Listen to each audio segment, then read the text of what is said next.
Hi guys! Welcome back to my channel. So, today, gagawa tayo ng turkey. So, kasi sa Monday, tomorrow, Monday dito, magsa-celebrate kami ng Thanksgiving sa school. So, ako yung pinagawa ng turkey. So, sabi ko nga, ako pa yung pinagawa nila. Hindi naman ako marunong gumawa ng turkey na yan. Alam mo naman, di ba, sa Pilipinas, ang turkey, kakaldereta natin yan. So, dito, yung oven, pero kaninang umaga, 8 hours na siya nakababad, naka-brine na siya sa water and salt. So, tingnan natin. Ayan yung turkey natin. Nilubog ko yan sa water and salt. So, ngayon, tatanggalin na natin siya sa pagkakababad. Ayan yung turkey natin, nasa tray. So, patutuluin ko lang yung water niya. Yung excess water niya. Tapos, mamaya itatap dry natin ng kitchen towel. Bago natin siya lagyan ng ibang seasoning. So, ilalagay ko lang is butter and garlic salt. Tsaka lalagyan ko ng apple sa loob. That's it. Tapos, ibibake natin yan ng 3 oras sa oven. Ayun nga, sabi ko doon sa isang teacher, bakit ako magluluto niyan? Hindi ko naman alam iluto yan. Ang sagot ba naman sa akin, do it your way.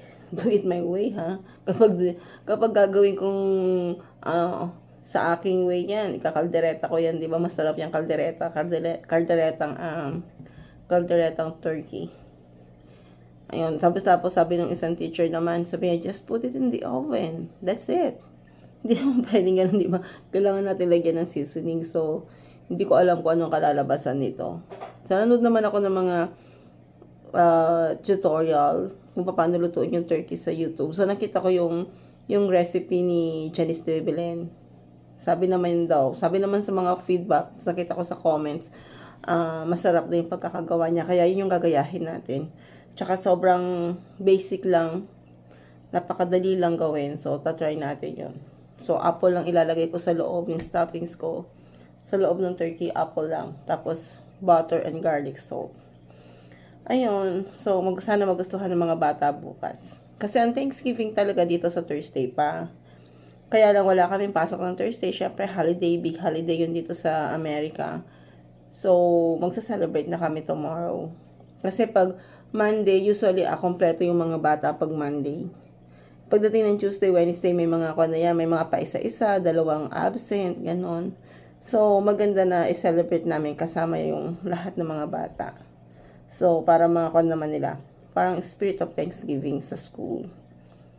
Ayun, tapos usually ang mga traditional food kapag piniprepare dito tuwing Thanksgiving, ayan, turkey, star yan, star ng Thanksgiving, parang sa ating lechon, diba, star ng Noche Buena dito, turkey, star ng Thanksgiving yan, and then, mashed potato, mga mixed vegetables, ganun, simple lang yung pagkain, simple lang pagkain, pero kami kasi yung turkey namin sa Thursday, hindi na kami gagawa ng ibababad, wala nang brine, kasi nag-order kami ng ready-made na, parang pre-cook, lalagay na lang namin sa oven, diba, ang tatamad namin. So, ilalagay na lang namin sa oven. Nag-order kami sa Honey Baked Ham, isa sa pinaka magandang brand yan dito, talagang masarap, pati yung ham nila, doon din kami nag-order. Medyo mahal, pero masarap naman siya. Sulit.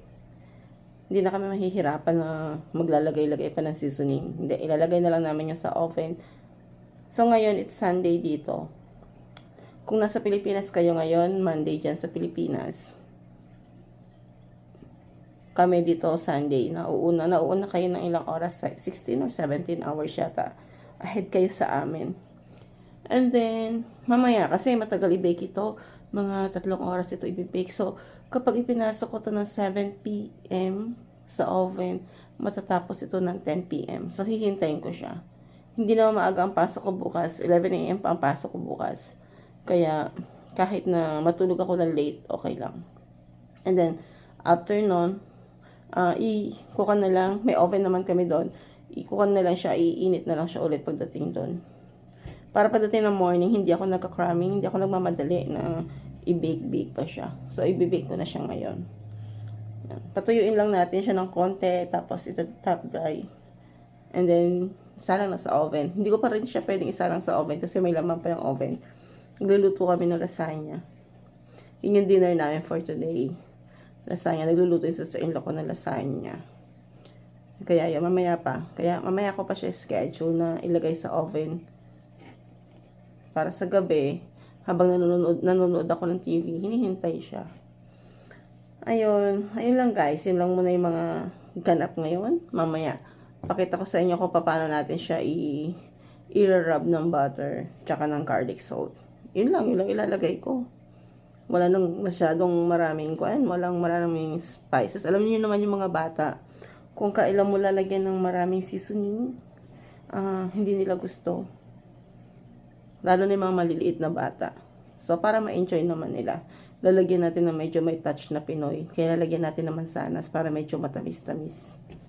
Di ba yung mansanas matamis siya kapag naluto siya sa loob. So, yun. Para magustuhan ng mga bata. Gusto nga ng isang teacher, sabi, anghangan ko daw. Lagyan ko daw ng maanghang. Kasi Pakistani siya. Anghangan ko daw. Sabi ko, mukhang hindi pwedeng maanghang. Kasi mga bata, di ba, hindi na makakain ng maanghang yung mga yon. So guys, later, update ko kayo sa ating gagawin. See you later. Guys, ito na ating butter at saka yung ating apple. So, i-rub lang natin dyan sa ating turkey yan. Tapos yung apple, ipapalaman natin. So, lalagyan natin yan ng butter hanggang doon sa loob. Yung butter at saka yung garlic salt. Yan, buo. Ilang, ganun lang ilalagay natin. Ayan na yung ating turkey. Lagyan siya lagay sa oven. Ayan yung apple sa loob. Daming apples.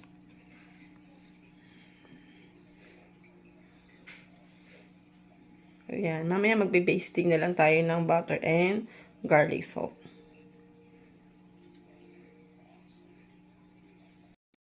Ito yung pang-basting natin later or yung pampahid natin in betweens.